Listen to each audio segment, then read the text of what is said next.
நாம இந்த சட்டையை கழட்டி விட்டு போனாவே ஒருத்தர் வரமாட்டாங்க. மின் மயானத்துக்கு புதுசு புதுசா பேர்லாம் வச்சிருக்கிறாங்க, அங்கங்க ஒரு பேர் வச்சிருக்கிறாங்க. அங்க போற வரைக்கும் எல்லாரும் வருவாங்க.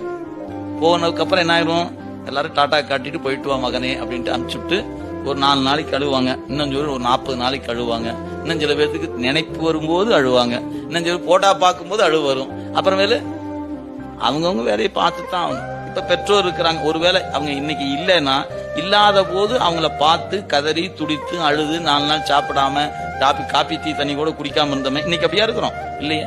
எல்லா சீரியலும் பாக்குறோம், எல்லா பொழுதுபோக்கு நிகழ்ச்சியும் போறோம், எல்லாமே இருக்குது. ஏன் அப்பப்ப நினைவு வரும். நினைவு வரும்போது எங்க அம்மா என்னை எப்படி வளர்த்தாங்க தெரியுமா, எங்க அப்பா என்னை எப்படி வளர்த்தாங்க தெரியும் அப்படின்னு ஒரு நிமிடம் நினைப்பு, அவ்வளவுதான்.